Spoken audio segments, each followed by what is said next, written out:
senhores, voltamos com o encontro de gigantes, Vasco e Corinthians, e deu Corinthians em São Januário, 4-2. Para quem viu o começo do jogo, esse resultado é improvável para aquele momento. Olha, logo de cara, o Pumita Rodrigues recebe do Piton e faz de cabeça. Era 3 minutos de jogo, o Vasco abria o placar. Aí o Romero vai fazer 2 gols de cabeça. Logo em seguida, aos 13, ele empata o jogo. Aos 25, o Verratti faz 2-1 pro Vasco. Mas aí o Corinthians consegue empatar ainda no primeiro tempo com o Romero, né? E no segundo tempo, Moscardo e Giovani. Ô Antero, o Corinthians dá uma resposta importante para quem tinha tomado uma goleada tão significativa como a que tomou do Bahia, 5-1. Um segundo tempo bom do Corinthians, né? Na noite de terça-feira. Cair 2 vezes, pode ocorrer. Cair 3 é complicado. 4 é realmente um vexame. 5º significa que muita coisa deve ser mudada estruturalmente num time. Pode ser o caso do Vasco. Pois é, e um trabalho bem feito, né? Você vê o resultado em campo, o Vasco tem boas apresentações, tanto que vinha de 6 jogos sem derrota, né? Mas nesta partida, nesta terça-feira, foi isso aí que aconteceu. O Vasco com mais posse de bola, 53% contra 47% do Corinthians. 455 passes, vantagem também vascaína, 25 passes a mais. Finalizou mais, 20-14, sendo chutes certos, 9-5. Só que olha como a situação se inverte, Elton e amigo fã de esporte, quando a gente fala de grandes chances. 4-1 para o Corinthians. O Vasco recuperou 2 bolas a mais.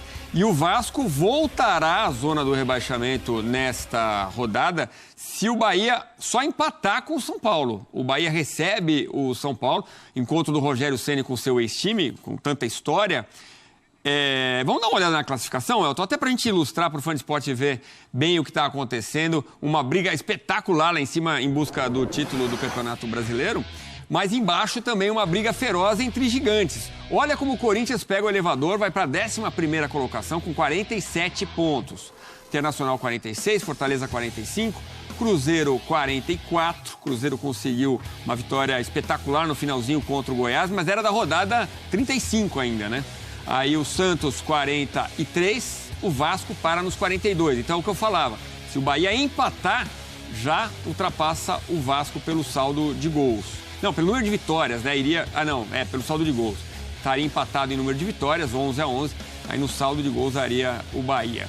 Aí o Goiás respirando por aparelhos, sonhando com 3 vitórias, aqui a turma toda derrape. O Coritiba e o América já se planejam para a Série B. Ô Elton, e o Corinthians pode comemorar, e eu estava pensando aqui, o gol do Moscardo. Muito se falou sobre o interesse do Paris Saint-Germain nessa terça-feira, né? Quando ele faz aquele golaço, eu falo, será que é o gol Paris Saint-Germain? Que os caras estão de olho, né? Que isso impressiona, né? E é impressionante. Eu volto a repetir, né? O Corinthians que levou 5 numa sexta-feira, faz 4 fora de casa numa terça. Poucos dias aí de preparação e para assimilar. A gente falava na própria sexta-feira no Sport Center, né? Que dependeria muito do Mano Menezes para o Corinthians absorver rapidamente uma derrota que foi uma derrota realmente histórica, né? O time acaba sendo goleado em casa da maneira que foi goleado na sexta-feira. Mas a gente viu o roteiro se repetir, né? O Vasco começou bem, como disse o Antero, um time que não jogou mal, abriu bem os seus 2 laterais, conseguiu chegar ao primeiro gol com os 2, inclusive, né? O cruzamento do Piton, o Pumita fazendo 1-0. E aí se repetiu o roteiro de sexta-feira. O Bahia também abriu o placar cedo num cruzamento para a área e um desvio de cabeça do Rezende. Aconteceu a mesma coisa no São Januário, claro, jogada diferente, mas um gol no início. Só que foi um Corinthians diferente também para reagir a esse gol sofrido no início, né?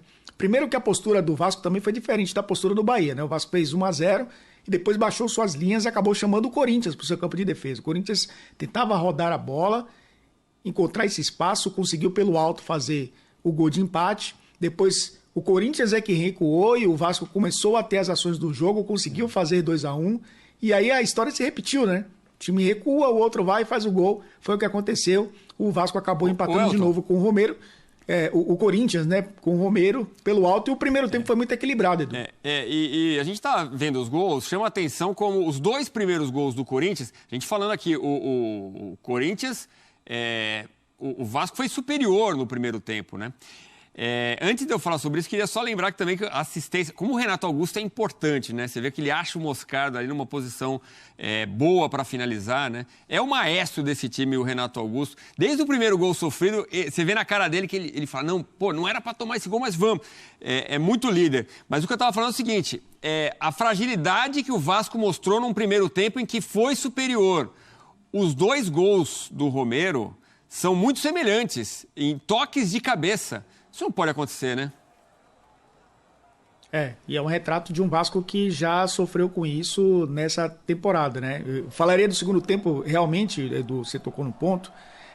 O Vasco deu muito espaço no segundo tempo. Foi um time com muita intensidade no primeiro e que no segundo tempo começou a ceder mais espaço. A formação, inclusive, montada, né, pelo Mano Menezes, que privilegiava mais os jogadores de centro, foi o contrário do que montou o Ramon para o time do Vasco, né? Quase que um 4-1-4-1 ali, o Zé Gabriel funcionando entre 2 linhas, o meio-campo um pouco mais forte, né? Com o Jair e o Paulinho Pala, o Payet funcionando como ponta, mas muitas vezes, né, jogando por dentro, e os laterais tendo muita liberdade. Só que no segundo tempo, o Mano Menezes fez uma correção que fez com que o Vasco não conseguisse jogar pelos lados do campo, e mais, começou a ceder espaços nesse 4-1-4-1, né, entre o Zé Gabriel e essas 2 linhas. Foi ali que recebeu o Renato Augusto, né, o passe do Fábio Santos, e ele achou bem o Moscardo, que acabou fazendo 3-2, e aí depois o Corinthians passou a controlar mais o jogo, o Vasco se atirou para o ataque como fez no primeiro tempo, e eu acho que tá muito aí, né, o que aconteceu no primeiro tempo, né, um time não muito confiante para ficar marcando alto o tempo inteiro, baixou suas linhas e acabou levando 2 gols, quando se atirou para o ataque, né, para tentar fazer o gol de empate, sofreu o 4º gol, e aí o Corinthians conseguiu matar o jogo. Na pior das hipóteses, Edu, o Corinthians termina a rodada a 5 pontos de diferença do 17º colocado, que pode ser o Vasco. 5 pontos de diferença, 6 pontos em disputa, então o Corinthians está praticamente na Série A do ano que vem. O Vasco é que fica com essa situação ainda mais complicada e pressionado, porque, como você falou, se o Bahia empatar com o São Paulo, e aí tem um jogo contra o América na penúltima rodada, o Vasco, se não conseguir vencer na penúltima rodada, pode ser rebaixado com uma rodada de antecedência. Tivemos confusão. Aliás, era um cenário até que esperado, mas infelizmente isso aconteceu. A torcida se revolta com a derrota do Vasco. Muito torcedor foi embora antes do final do jogo, e aí a gente vê essas imagens, a revolta de alguns torcedores ali em São Januário. E aí a gente fica pensando se isso pode ser o suficiente para ter alguma punição, que seria ainda pior para o Vasco. O Elton, a gente tem até a informação que o Cruzeiro acabou tendo a recuperação do mando de jogo, né, com sua torcida, mas é sempre um perigo que isso aconteça, e tudo que o torcedor não quer que aconteça é deixar de apoiar, né? Objetos foram jogados no campo, começou uma confusão entre jogadores também. O Verratti bem exaltado, reclamando com os jogadores do Corinthians. O atacante levou amarelo depois da confusão. Olhando pelas imagens, Elton, não sei se parece suficiente para uma punição. Não teve invasão de campo, né? Teve objetos atirados. Não sei o quanto isso pode prejudicar o Vasco no STJD. Elton. Eu acho que pelo fato de ter hoje, na maioria dos estádios, né, câmeras de segurança e muitos funcionários ali de segurança também próximos à arquibancada e que podem identificar quem atirou os objetos, o clube normalmente consegue escapar de uma perda de mando e pagamento de multa, né? Passa a pagar uma multa. Corinthians! Porque um momento especial para vocês dois, né? Primeiro gol com a camisa do Corinthians, profissional. Queria saber qual é a sensação de fazer esse gol justo em um jogo tão importante que o Corinthians precisava tanto dessa vitória. Primeiro você, Moscardo. Obrigado, boa noite. É uma sensação única. Eu já tinha feito alguns gols na base, mas fazer um gol no profissional é totalmente diferente, ainda mais nesse momento que o Corinthians vive, né, num momento muito difícil. E eu tô aqui para isso, para ajudar, conseguir fazer o gol que deu uma tranquilizada e conseguimos sair com a vitória e saímos com os 3 pontos, damos mais uma respirada, mas é claro, o próximo jogo é uma guerra e eu tô muito feliz por esse primeiro gol, dedico ele para meu pai e para minha mãe, que sempre me ajudaram a chegar aqui, né? E meu pai estava ali na arquibancada também, pôde testemunhar esse primeiro gol. Pois é, eu vi que você comemorou ali com o pessoal na torcida. Foi com seu pai que você comemorou? Foi com meu pai. Meu pai falou ontem: Gabriel, consegue os ingressos para mim? Falou: pô, consigo. Pode vir. Ele veio, tá aí na Gaviões e pôde testemunhar o meu gol aí. Merece, o pai merece assistir um jogão desse. E da sua parte, Giovani, também um sentimento muito especial, né? Sim, claro.